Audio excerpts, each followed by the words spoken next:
So we're back. Yeah. Yeah. So we did this last month in Goodyear, and last month here we had Todd Smith and Shannon Cunningham. So this is a rerun. This was a dress rehearsal. Yeah. Because we're on camera right now and we're mic'd up. So this is going to be fun. So I want to thank you publicly before I forget to thank you for the leadership that you have shown to all of us since you've been here. This office, the Goodyear office, you've been just a remarkable leader. So it's nice to have you. Thank you. Yeah. So why don't we start out on a personal note? Tell us about yourself. Tell us about your family. I've been in the business about 20 years. I have 3 children. I have a son who is in his 4th year of medical school and 2 little grandchildren with him. And then I've got a second son who works for me, and he has a baby that's coming in October. And then I have a daughter who is with us. She has Down syndrome, so she lives at home with us, and a gift to our family. And then my husband, he's worked for American Express for 20 plus years in their accounting information systems, and he just started as our director of operations last week. So he's officially over now. He is officially. Oh, it's Good. pretty scary for him. He's got like that accountant mentality and this risk aversion, and this is very scary. Yeah, that's good. You'll get him trained. Yeah, well, we'll try. So tell us what you did prior to getting into real estate.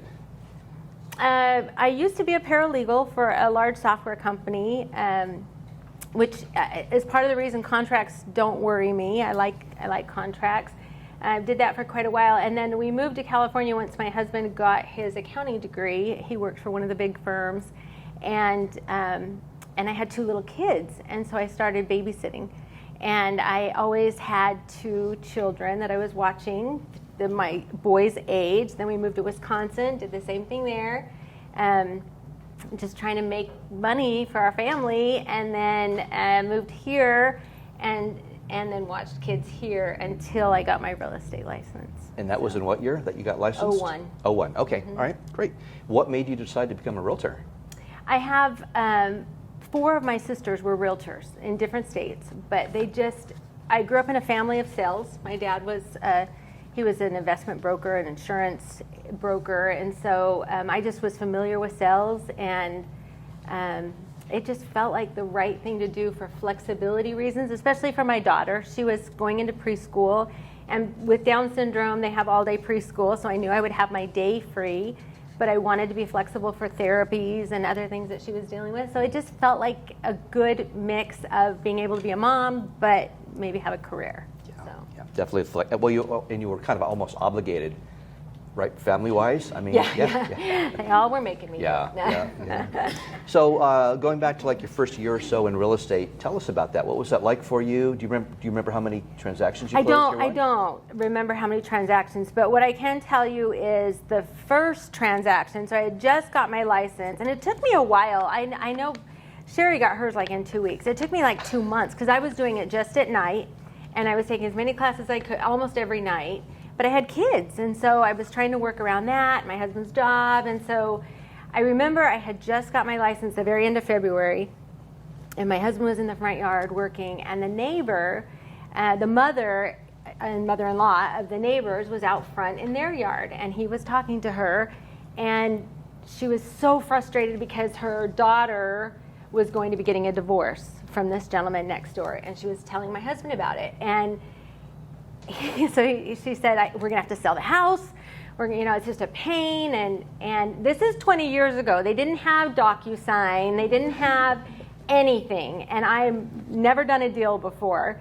And he walks in the house and he said, go out there right now. Talk to the neighbor. They're selling their house. And I said, no, what are you doing? Don't. I don't even know what to say.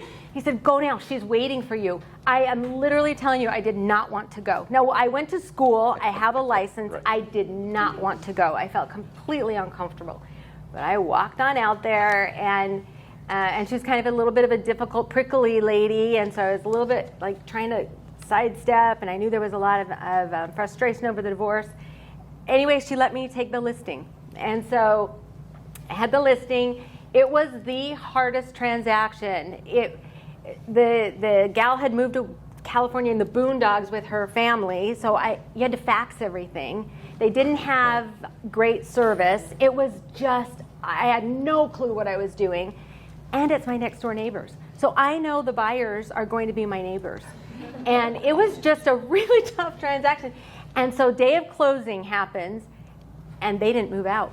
It was full.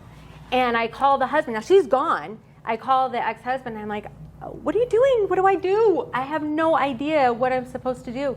And he's like, well, I don't want any of it. So figure it out. The people are on the curb waiting to move in. Wow. So That's tough. first time I had to call one of these hauling companies.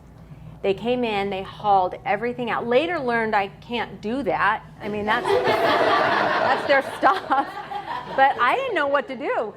So they had to wait for the hauling, and we've called them a couple of times since then. But they hauled everything out, people moved in. It was a tough first transaction, Wow. but a learning experience. Yeah. You know, it's funny that the one thing that agents kind of want to hear, but when it happens, they're scared, is someone says, yes, work with me. Or work with you, right? It's like, oh my God, I don't know what to do. You weren't supposed to say yes, you're supposed to say no and turn me down. Yeah, so, yeah. It's scary.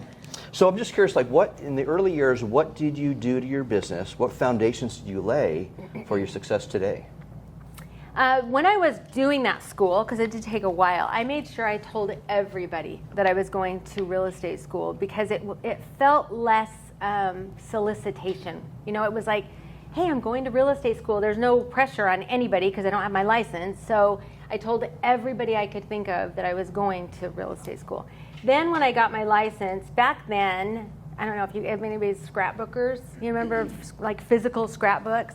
I never was, but I knew people liked physical scrapbooks. So I just got a die cut, which was kind of an expensive one. And I put it on a 8.5 or 8 by 10 piece of paper, and it had a border of houses, and it was not asking for anything. It was just what to do to prepare your home to sell. And it was like smells, lights. I mean, it was just super simple, and it just told them some tips and the tricks to sell a house. And then I put that die cut on there because I knew nobody would throw that away.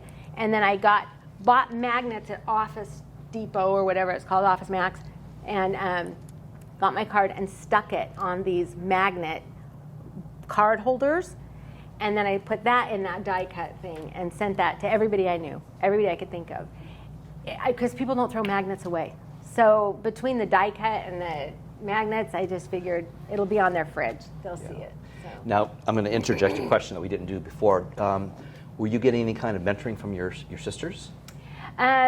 I got feedback. They're in different states, and so it was a little bit different. I had a mentor for one deal. West USA would not sign me unless I had a mentor for at least one deal, and they mentored me through that really hard one. I'm more of like I want to do it my way kind of person sometimes. So I did utilize their help that one deal. Okay. So from your first year in the business till today, what has your trajectory been like? Has it been straight upward, or have you hit plateaus? Yeah, I mean, 2006, we make shifts when the market does certain things, and I know we can talk about that, but there was a time I had an assistant, and I got her a few years in, and then she got totally burned out with the short sales, and about 2011 or 10, she went and did something else. And I didn't want anyone else because I didn't like that I was depending on her. So I didn't have an assistant for quite a while. And then I found Sherry, and the reason that I knew I needed an assistant again, and I can do a lot. I mean, I can put my head down and I can work hard. But when you feel like you're losing sight or you're letting things slip, that's important to recognize. So I had done $20 million that year, and it was just me. And I think that was probably too much mentally. It was too much. The next year I did 17 million, and I knew there was a problem. If you are going that far down, then there's a problem. And I knew that I had to be somehow stopping myself from going forward, and I knew I had to hire an assistant. So hired Sherry, and then we have gone up from then. So, And that's, that's really, Otherwise, you ran the risk of just continuing to implode, right? Because your business is going to naturally grow just because people like you and give you more business. Right. And if you can't handle that, I've always been of the belief that, remember your very first client in real estate? Like we call them every half hour saying, hey, you need anything? No, I'm still good, you know, because you had nothing else going on. If you can deliver that same level of service throughout your entire career, no matter how big you get and how large your team gets, you're going to be golden. But when that begins to slip, then it was smart of you to jump on that right away and realize you need, I'm a believer that no matter how good you are, and you guys are phenomenal, everybody has a ceiling that they're going to hit. And when you hit that ceiling, you need systems, models, and people to get to the next level, or you're going to bottom out. So good for you. Yeah, you have to decide if you want to even go to the next level, because if you don't, then just stay there and do your 10 deals or whatever, a year, whatever it is. Yeah. But if you want to grow, if you want to continue, then you have to get some help. That's right, that's right.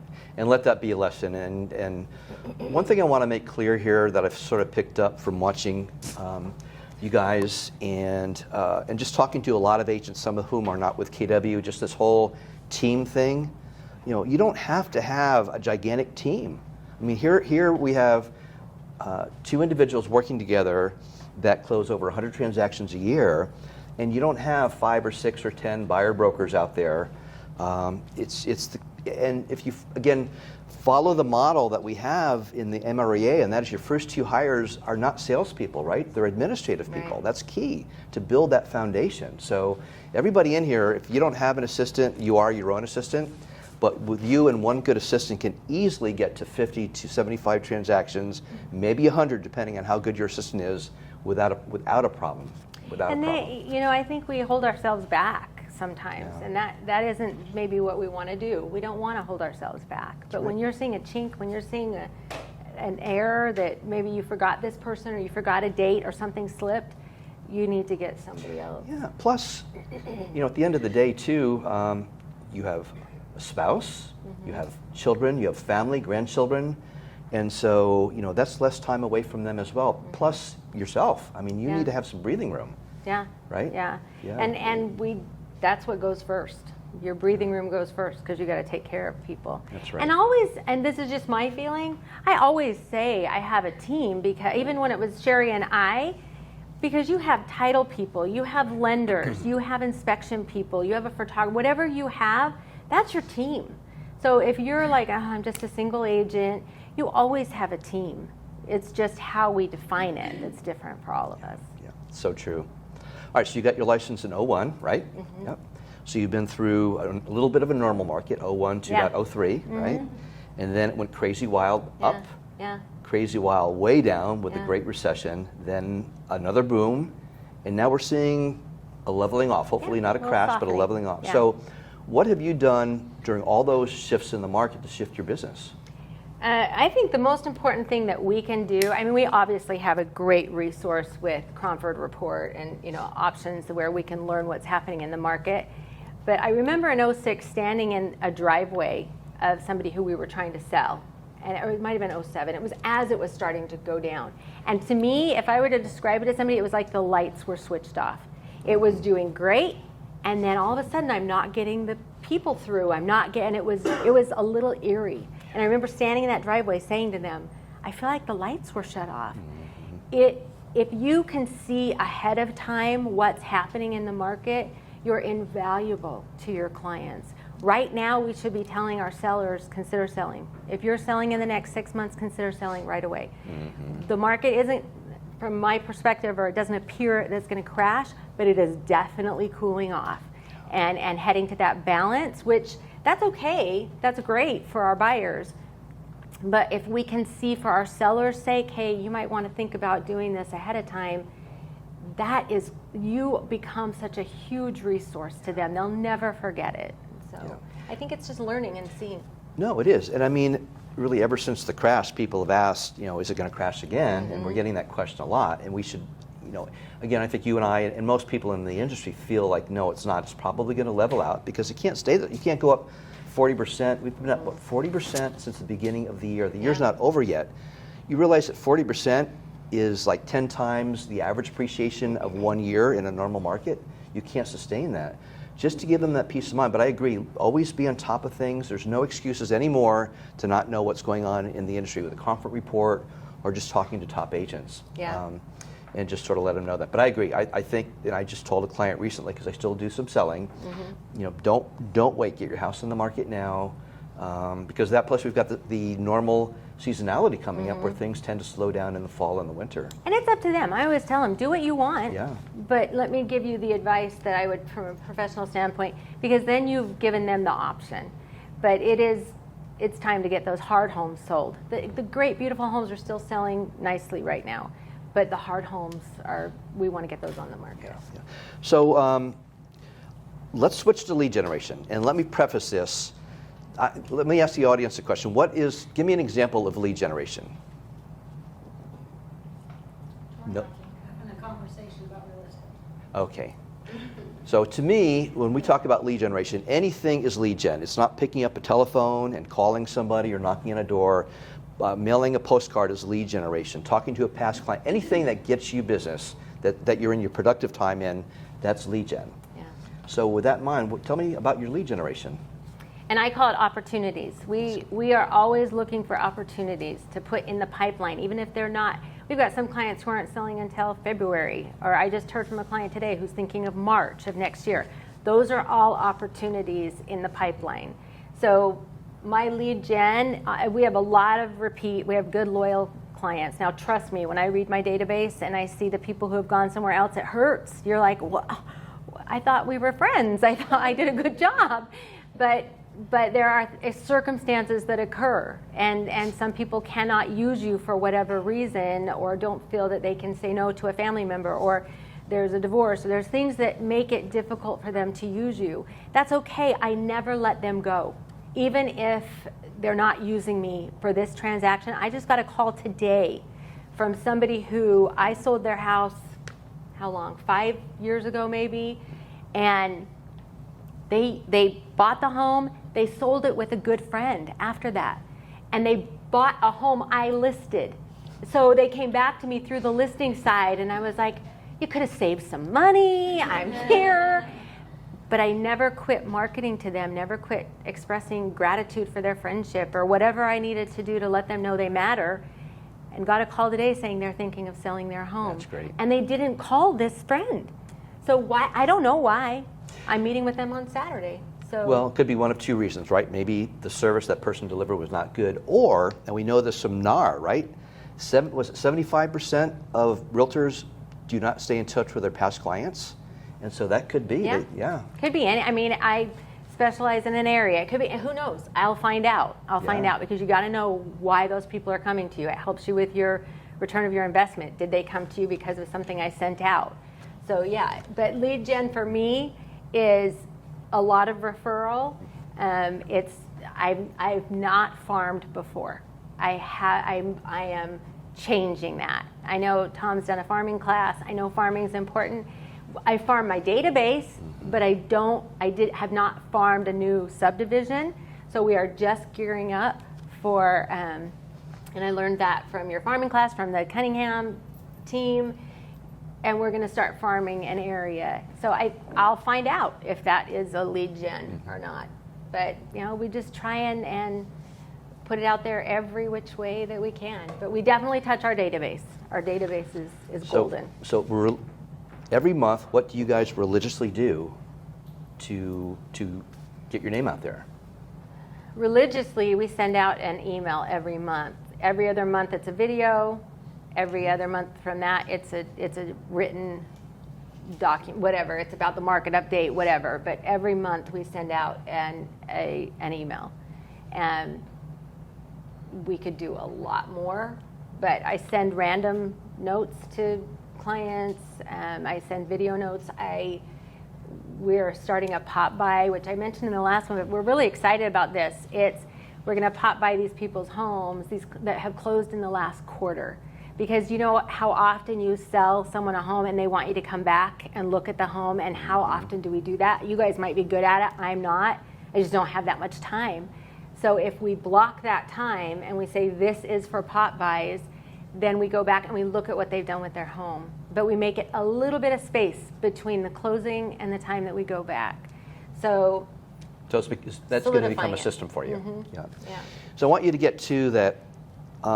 We talked about this a lot, the term impressions. Do you all know what the word impressions mean as it relates to advertising? Anyone have? I see a head going yes. Sarah? Basically, just someone sees something or kind of a touch. Yeah, so it's just a term. So if you go to a radio station, right, and you say, I want to advertise during drive time on your radio station, they'll say, well, our radio station, if you advertise, say 6 times in a 2-hour span during drive time, you will get 50,000 impressions, meaning that 50,000 people, individuals, will hear your message. An impression can be visible. It can be a postcard that you send to somebody. So what I hear you saying is you're really on purpose about getting those impressions out there. Following the model, we talk about the models a lot, but models count, at least 39 impressions per year for everybody in your database. It doesn't have to be the same thing. Phone calls, emails, postcards, handwritten notes. I'm just curious, you say, you occasionally drop a line to somebody or call them. Is that just kind of random? Just you thinking about them? It's purposeful, but it's random to them. Yeah. So we do alphabetically the top and the bottom, and we're just trying to meet in the middle and send either a written note or a message or a phone call, but just letting them know I was thinking about them, And it's not like fake. It's not like, oh, I'm trying to get your business. It is, I do really care about them, and I don't want them to forget that. So. And we know that you do, just from having spoken to you and having done this before, that and really at the end of the day, I think every relationship that we establish with a client, they're human beings first, right? And if you don't touch them heart to heart, I know that I'd have no friends if it wasn't for real estate, literally. But we become friends. So when you do call those people, there was a bond that was created. You just keep that going, and it's not typically about the real estate. It's how's your kids doing or whatever. And that's why if they choose not to use you at some point, and then you stop marketing to them, what that looks like is that you only cared about them because they were a client. That's a great point. So it has to cross over that. So you mentioned you want to get into farming. Are there any other lead generation things that you want to adapt in the coming year or two? We have a few things that we're working on. One of them is, I call it my top tier, but there's like 150 people that have either given me referrals or been multiple buyers or are people who I know want me to be in touch with them. And we are sending them every month a gift card, a coupon, something that they see. And honestly, it doesn't ask for anything from me, but it has my marketing. It has my face, it has my name, but we're not asking for anything. So sometimes even that is just something of value that has they don't have to do anything for it. That's great. We know that not all clients are created equally, right? Yeah. And so basically you're establishing, like the airlines do, the frequent flyers, they get perks that, the other flyers don't, like me. Yeah, get on the airplane once a year or something. So Well, once in a while we'll send like a gift card to Domino's and we'll say, hey, dinner's on us tonight.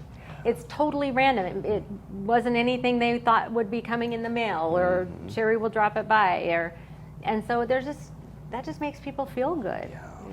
So that's great. Makes you feel good too, right? Yeah. Yeah. Any lead gen that you're doing now that you think you're gonna drop doing? I don't think we're doing enough to drop anything. Okay, fair enough. Not touching people 39 times. So. Well, you will, and it's relatively easy when you think about it, right? Hope Yeah. so. Yeah. We'll show you how. All right. So let's talk about numbers, and these numbers are a little bit old because these are the numbers from when we had you last month. You had closed the 12 months prior, 131 transactions, right? Nearly $70 million in volume. Do you sleep?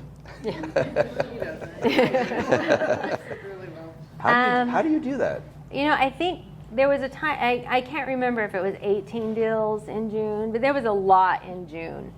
And I remember, and I think it's probably because I knew that we had director of operations, and we knew he was going to amp up. My son works for me. He was going to amp that up. And so maybe I let myself feel it, but there were a few times in June, 24 deals in June, and it felt like it was too much. It felt like there were several times Sherry and I were like, we can't keep these straight. Who's doing what? When do they close? And it was too much. And so the hope is that June can happen. I can have a 24 and it's a one-time thing. The hope is that we're getting to 24 every single month or more. But we can't do that every single month. And so it was at that point where Sherry's wearing 4 hats. She's doing TC, admin, production, marketing, whatever. And it's just too much.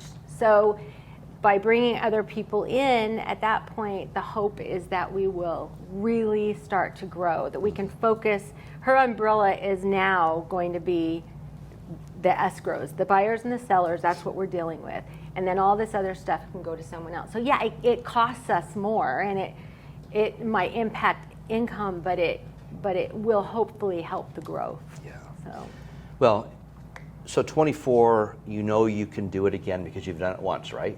And Yeah. But now if you build the systems and models and more people to make that happen, and the intention is to get there, it's going to happen for you without a doubt. Well, and when you got that many going, I don't have time to go get more. And right. So it's just not a good idea if you don't have enough bandwidth to handle it. And we are very efficient. We get each other. We know we are in constant communication. So it's not as if we couldn't handle that here and there, because we have.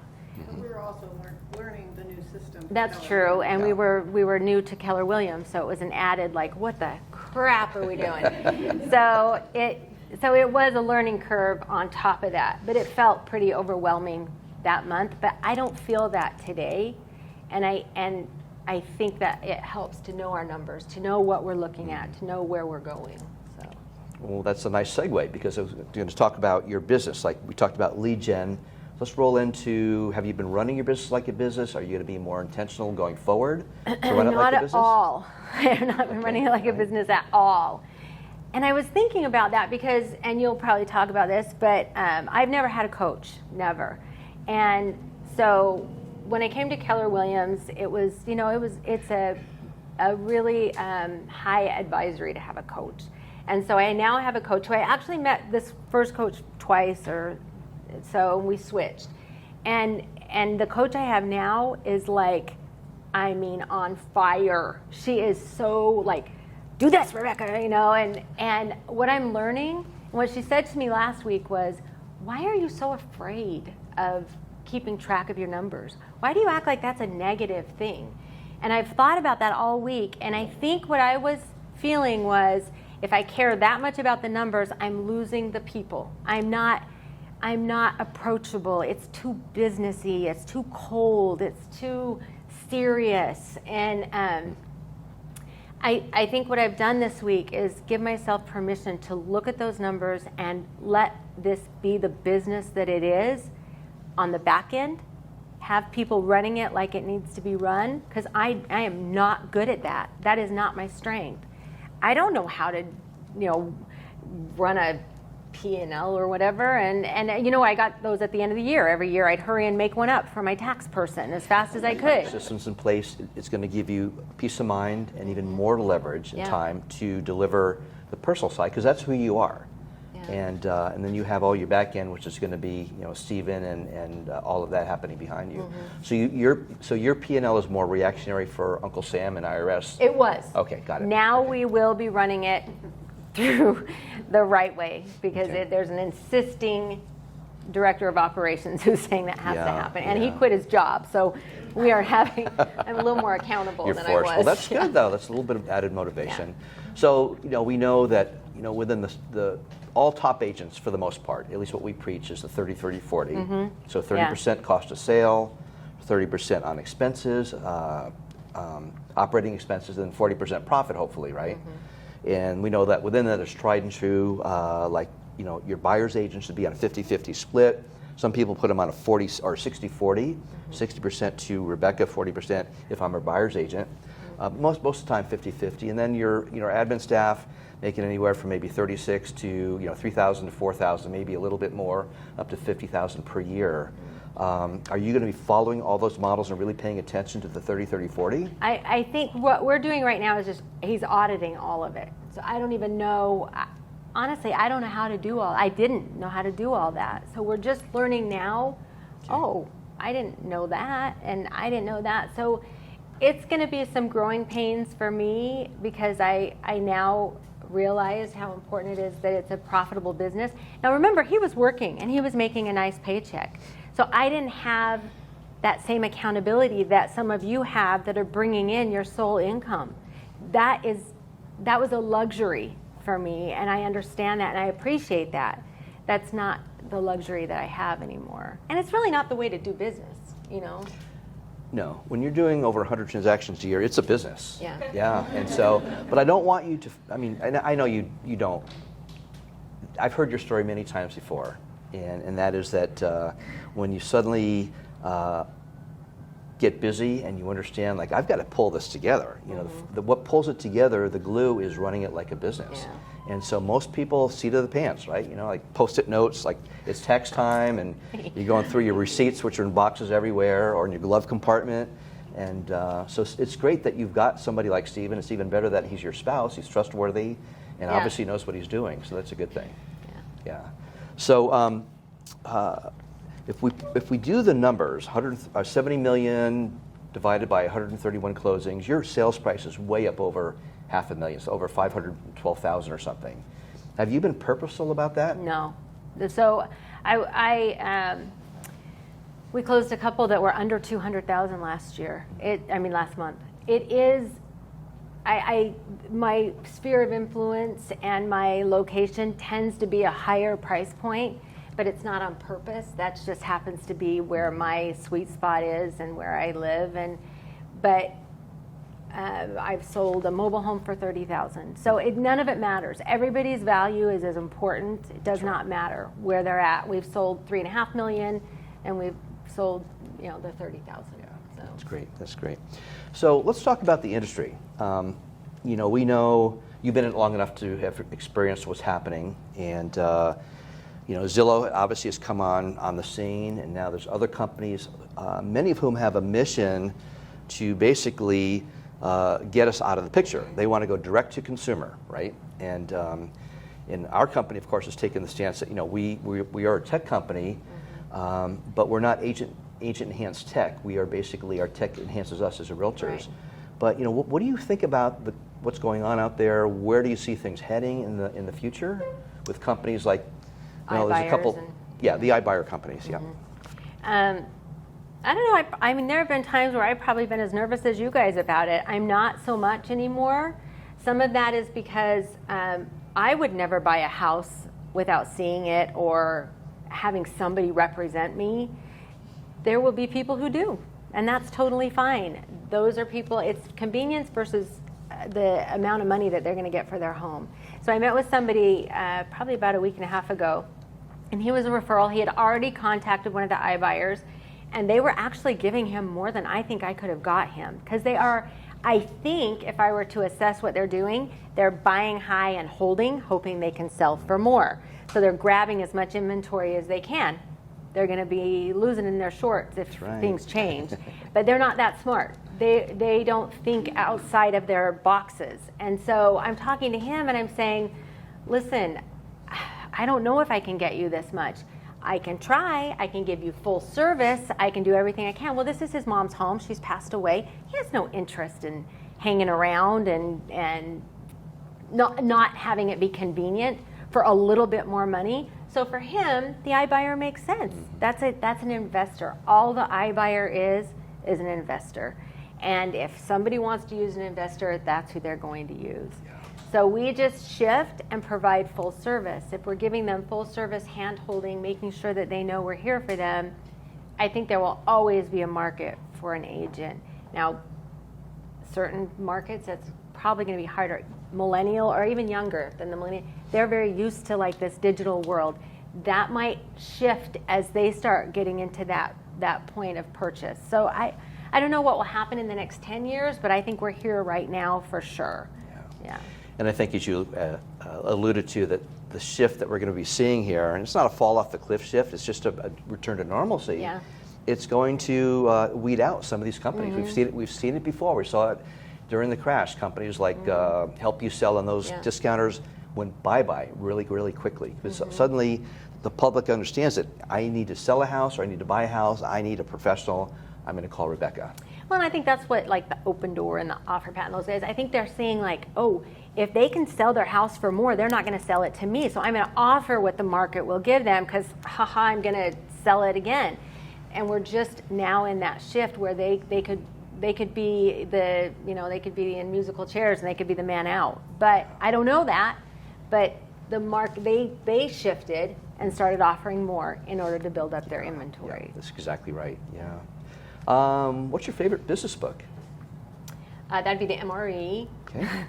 That was just a plug. But no, really, I was with West USA for 20 years. So I was reading that book quite a while ago. And I think it's really the book that we read in order to know how to set up a business. But I'm reading The One Thing right now. And that is also a Gary Keller book, but it's much more philosophical. And it's just a really great book. Yeah. I think everybody who has kids should have them read The One Thing when they're kids in high school. It really is. I've never heard it referred to as a philosophical book, but it really is. Yeah. It feels like it to me. Yeah. And I know the ton of research that Gary put into that to get at the end result just a really small, easy to read book. It's an easy read. Yeah, it's really easy. So if you got one do-over in your real estate career, something you could do over again, what would it be?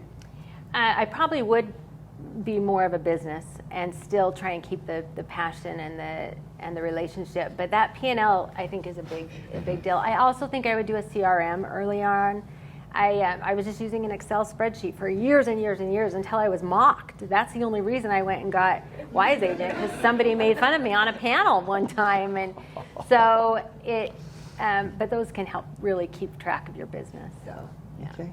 So if you were to mentor someone in this room, what would be the 3 things that you would tell them they had to do, or you couldn't mentor them anymore? They had to do. I think the first thing is, and I think we learned this in the pandemic, but I think I would get up in the morning. I wouldn't get up after 9 o'clock. I'd get up at 6, but 8 or whenever is good for you. Get up in the morning and get dressed in the morning. If you get dressed in the morning, you have an expectation from yourself. So getting up in the morning and staying in your sweats, that's fine if that's what you want to do, but don't have an expectation you're going to have a productive day if you're not ready to go do something. So I think that's probably the hardest thing our industry has to deal with. If you're not somebody who can be disciplined and structure your day, it's a really tough job to have because it requires that. In order to be successful, we need to time block, we need to focus and structure. So that's probably one thing. And then I would say quit second guessing ourselves. I mean, that first deal I had, I really believe I would not have gone out there if he had not set it up and I had to. I think it's hard to take that first step to cross over the line. So I think it's important to do that. Yeah, very, very, very true. So, and now he's going to push you again. Yeah. Might not go as well this time. Yeah. And it's funny, we talked about this, I think, when we did this interview a month ago, that that book that was written, or it was a podcast or something, the guy had been in the military, but he said the best thing you do every day is get up and make your bed. Yeah, Something that's true. We did talk about that. Yeah. Because I had done this kind of my own study, one of those Instagram studies, and asked people, are you a bed maker or not a bed maker? I'm a definite bed maker.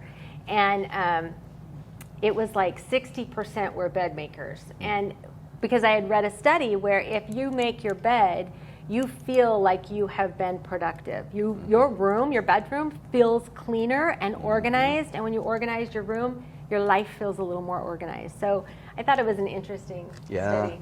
And I think, too, you mentioned getting up and getting dressed is almost the same thing as making your bed.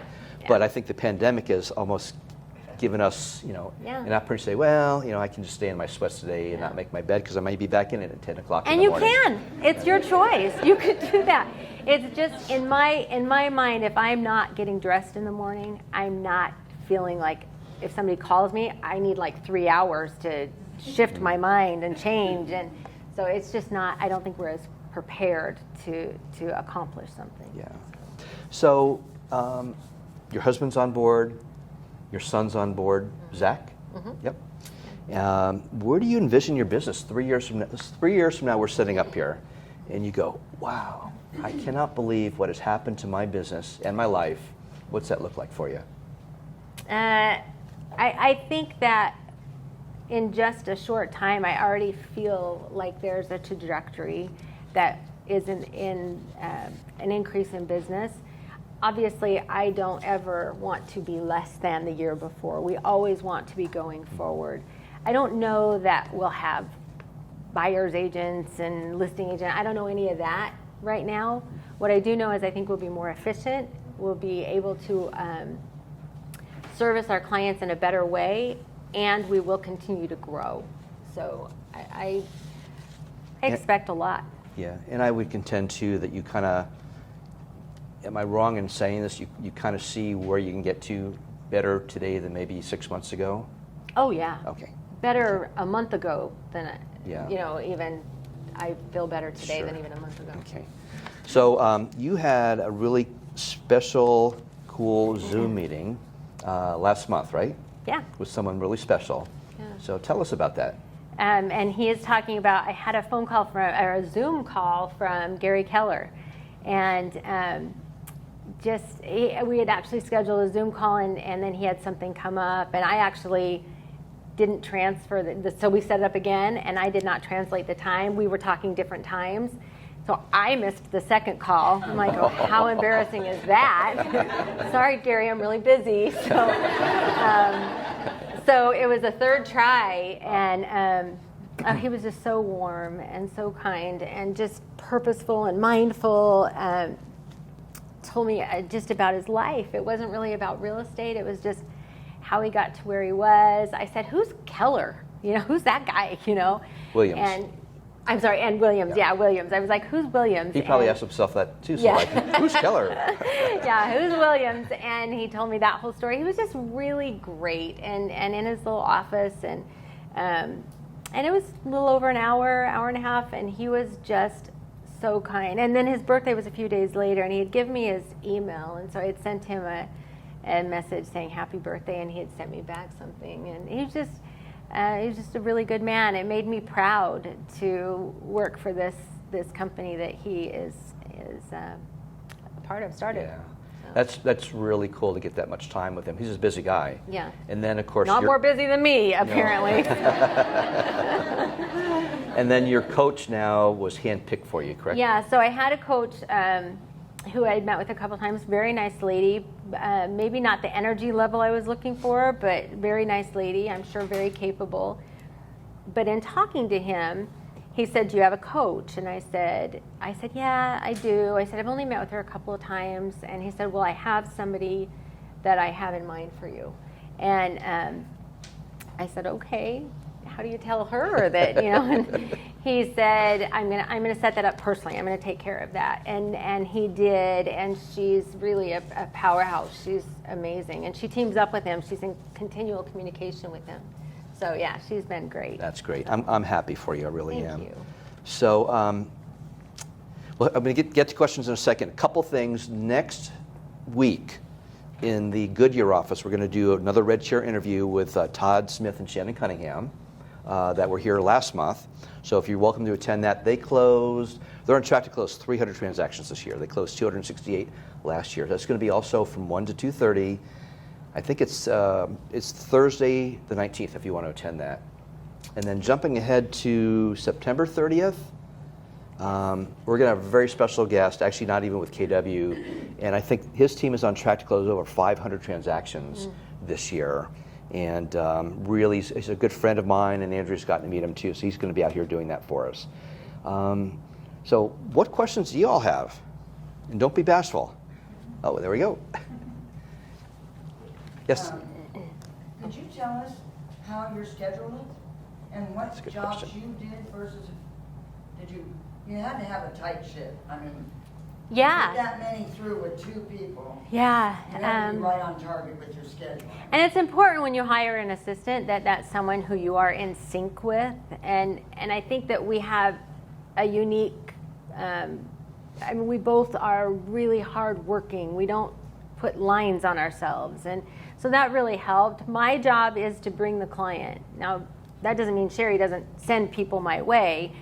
I mean bring the client to a contract. And so when I show a house, I do not want to show houses to people over and over and over and not write a contract. If I'm not writing a contract, I'm not hearing them or they're not making a decision, because I should be showing them. I used to, when the market was normal, I used to say, if I can't find you that home in 6 homes, then we need to have a meeting because we're missing each other. So I don't waste time on showing homes. I can walk in a home like that and know it's not right for them. So that was my job. I showed the homes. Sherry will back, she's a realtor, she'll back up when I'm gone or somebody needs to see a home. She's a rental. She's really great at just get in there and show it. Or once in a while I'll have clients out in Mesa, or I'll send them to Tom if they're Chandler, but Mesa, and I can't be gone that long. So she does all that backup. But she essentially is admin TC now. Before she was everything other than that the person who was bringing the business, getting the signed contract. So really what I do, Sherry tees up those listing documents. She tees up, and she's starting to tee up the contracts. Because she's not the agent and her liability, I do not want her to ever have liability. She will leave something out. Usually it's the price. Whether it's a listing or a purchase, she'll leave the price out so that I have to look at that before it goes to that client. So, and then I run through it all. And so then she or I can send it through DocuSign to the client.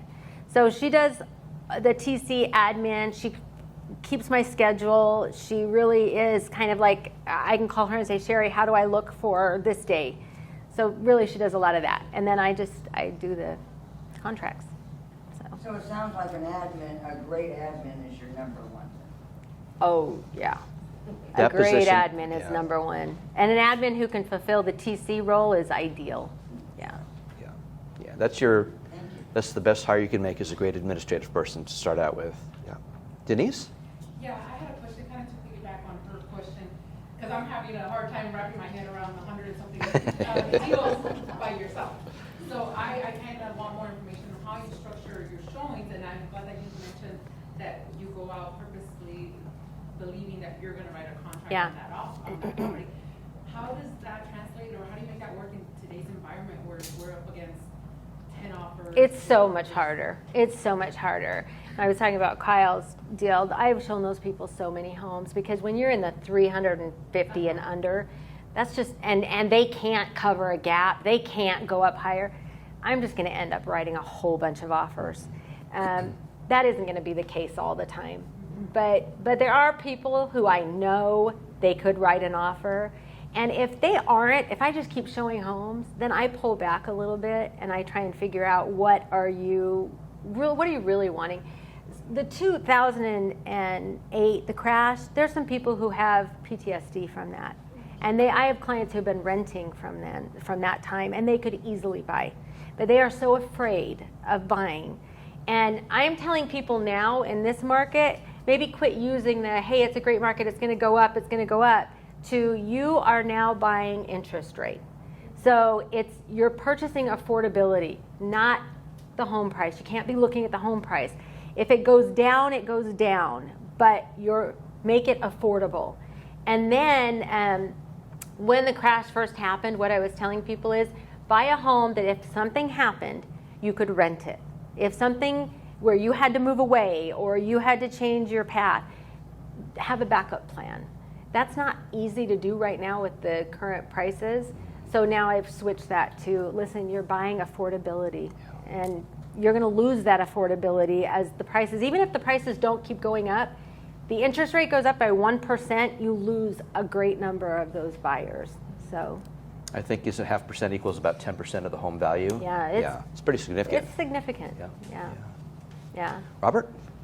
Yeah, what would you say are the 2 things that you do consistently, like daily, I guess, that helps you either generate new business or maintain this kind of crazy production? Yeah, 2 things I do. I look at birthdays every day.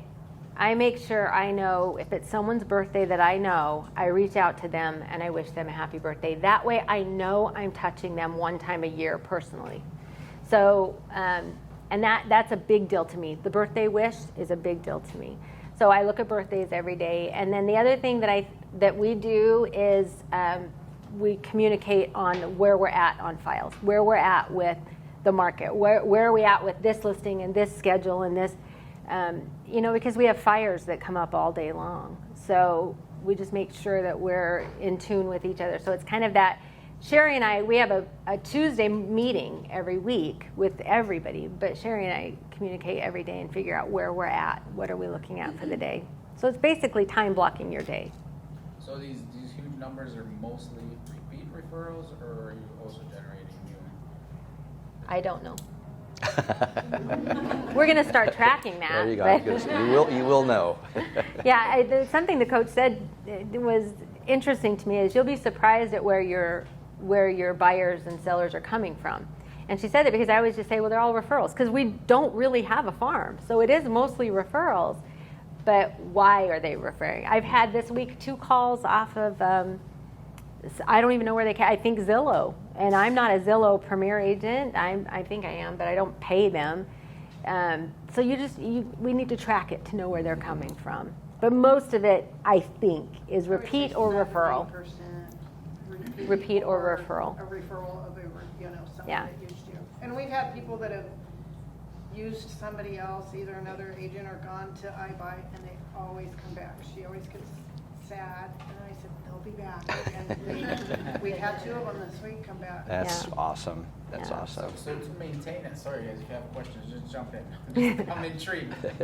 So to maintain that, all you do is the emails that you want, and then just birthdays? Like there's gotta be more. No, to I it. mean, remember what you do when you're selling to them. I mean, that's what you make an impression on those clients. You are the industry specialist. And I shared this in our last one, but I got a client he was my dentist, and he told me a story about how he had moved here to Arizona, and the guy who was showing him houses had a Post-it note in his car. And the Post-it note had the homes he was showing and then the commission that guy would make on each thing. He never forgot that. This was years later. And I said, you know what? I'll take care of you. It's not going to matter to me. I'll take care of you. Loyal as the day is long. But that I could never call him again. And I know he would send people to me. You make that impression on them that you're it. You're their go-to, whether they love it or not. All of those touches are to remind them of what you've been to them. So, I think it's the job you do for them that will make a difference. You should ask them if you can have like a picture of yourself when you're laying back and they're working Yeah. on you. That's right. He's Your phone done all number on my there. teeth work Need now. to sell your yeah. house? Yeah.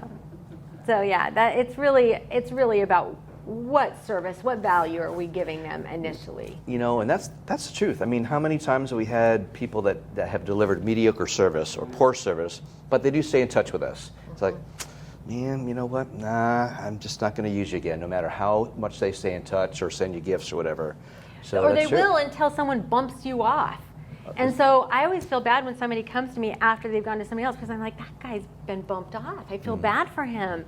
I'm glad for us, but he's probably feeling bad.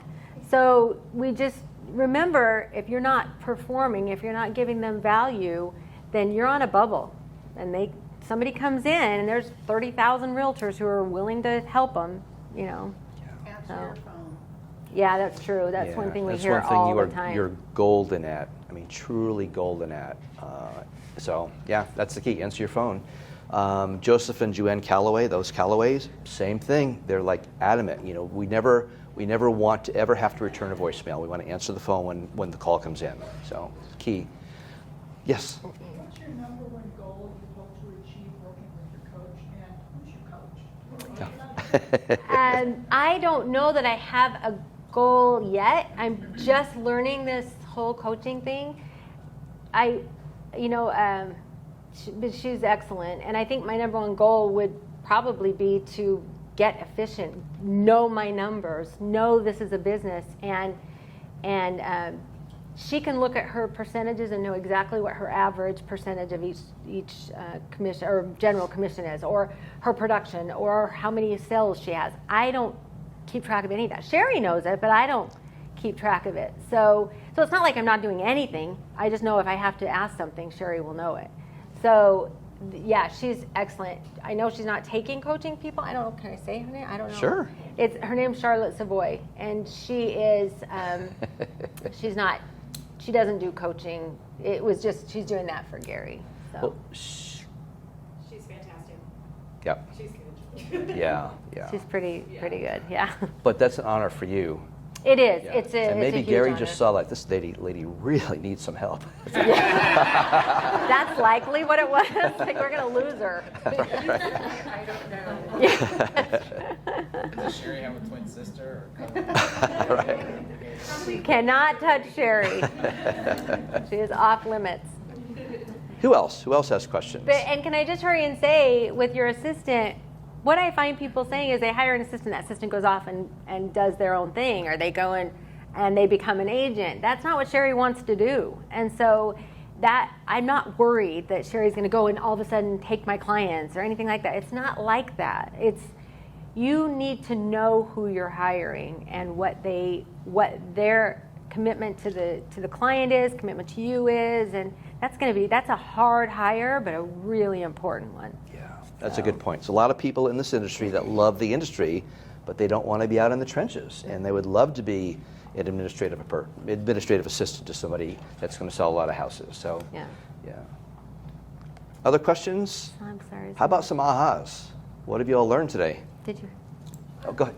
Well, I was just gonna ask, you do see, and maybe this is kind of for sure, but what are your best systems? You are organized, it's not just Post-it notes, so for that many transactions. No, we're definitely organized, but it's our own kind of organized. I didn't, you said you Yeah. changed it to CRM or went to. Yeah, but Sherry is very committed to all of those systems.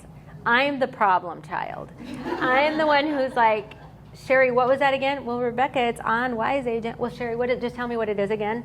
Because I'm not good at that. I just want to know an answer right now and then go on. But she knows those answers. And so that's the in sync part of it. As far as listings, I pretty much have the same style with every listing. I just adjust it based on price point and personality. But, that part, I think walking into a home and being very, very confident that you can pull the red flags and that you will pull the red flags makes a difference to clients. You can walk in a home right away if you know who your client is and you're listening to them. You can know right away, oh, they don't want a living room and a dining room. They want a great room.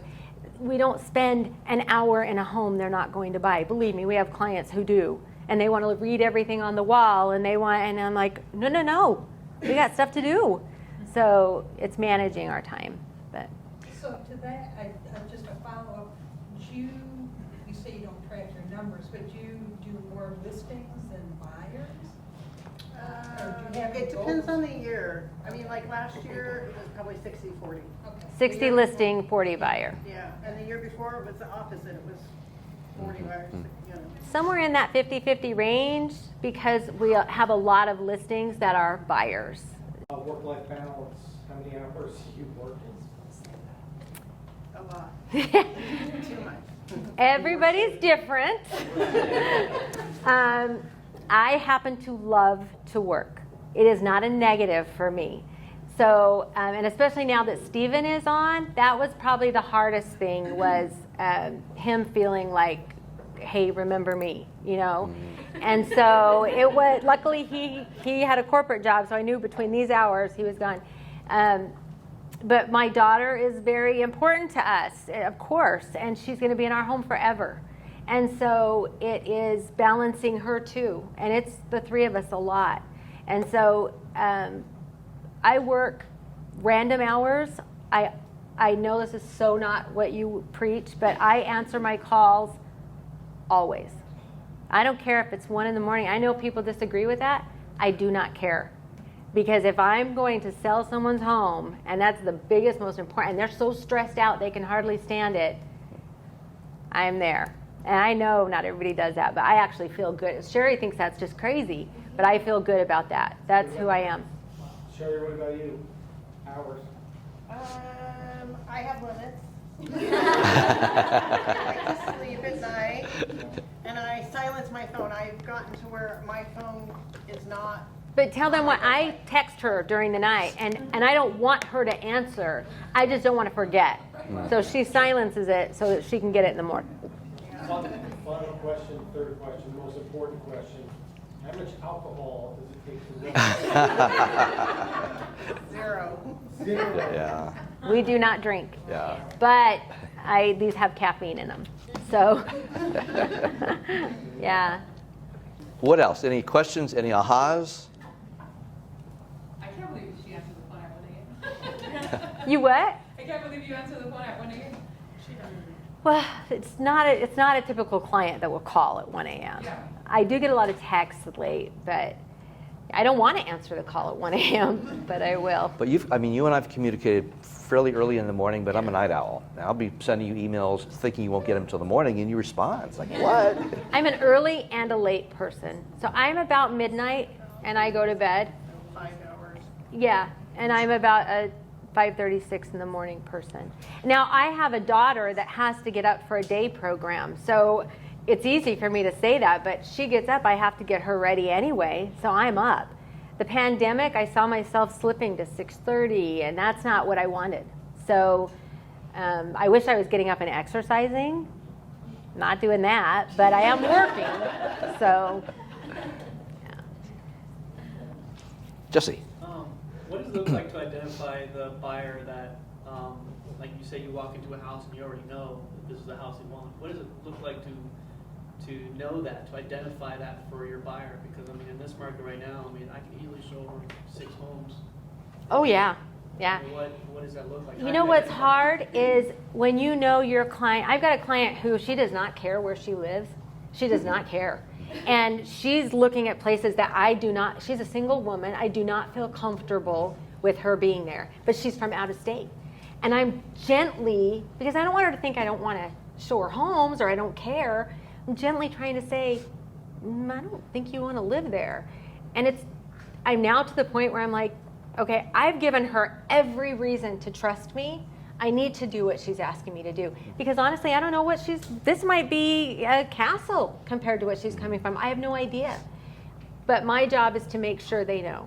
So in this tough market, even in this market, if it backs a busy road, if there's power lines, certain things that we know could be red flags later in a difficult market, I make sure they know that.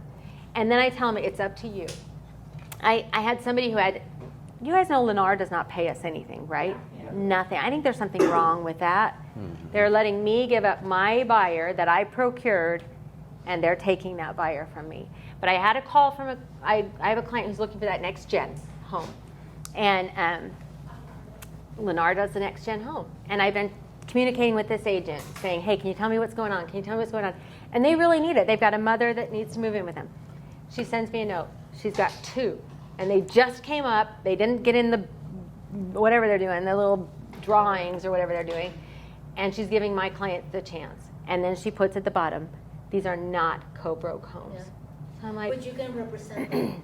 That's what they told me. Oh, you want me to take the liability, but I don't get paid? yeah, but that's exactly what happened. I had to sit for a minute and think to myself, that hurts. Maybe I'll find them a home.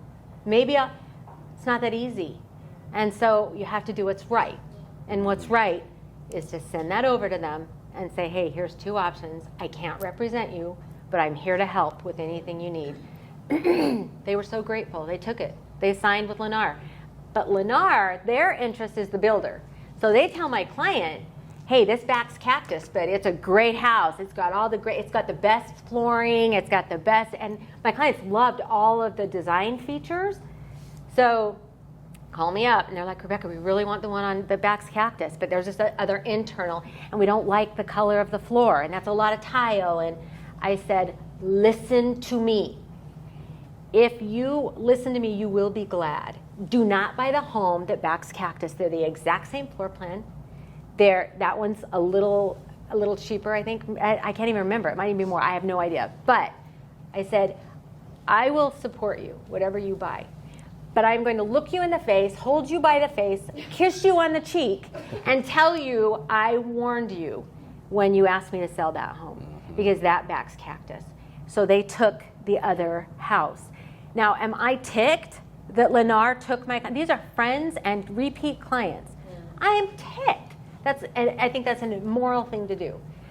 But what's the right thing for the client? Right. So power lines, busy roads, those are things we know are going to be hard on them. We show them more homes, or we let them choose.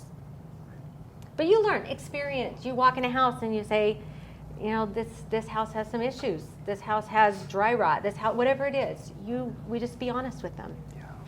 Important. And at the end of the day, you probably will be called to list that house in the future. And they'll be really mad at you when you come back and say, well, we can't get you as much because your house backs to cactus. And they go, well, why didn't you tell us that when we bought it from you? That's why You've I gotta be always honest. remind them that they are going to call me later. So I always say, when you call me to sell this home, so that it's in their mind that they're going to call me later. And it is, there are clients who you've not met before that you're going to be a buyer's agent for, and I'll look at those listings and I'm like, this is not going to go well, but I don't want them to not trust that I'll show them homes. So I still meet them, and then I point the homes out, and then I say inevitably, I wasn't going to show you this home, but I want you to trust me, and it's good for you to know what you don't want. So, at least they're learning. So. And by the way, Lennar at some point will come chasing back after us when the market shifts. It's happened before. I told them that, by the way. Do they So pay a referral fee? they don't pay you anything. That's absolutely unethical. Yeah. Absolutely. Yeah, and I said to this agent, how disappointing. You don't need us now, but you will. Yeah. So. Yeah. They're not the only ones. Elliot is not paying you. Elliot was, weren't they one for a while or something? They removed it about a year ago. Did they? Who's the one that's doing Calandra? They're only one. Yeah. Meritage and Mattamy are 2%. Yeah, they dropped it. I think Taylor Morrison is 1%. DR is the only one doing 3. Meritage did too? Yeah, they lowered it. But Meritage is 2 of the total purchase price, and Mattamy is 2 of the base. Right, because Meritage used to always do it on the full purchase price. Yeah, disappointing. Yeah, it is. But you know what? We shift and, Yeah. Anyone else? All right, Rebecca, Sherry, you guys have been awesome. Thank you so much. Thanks And, for showing up.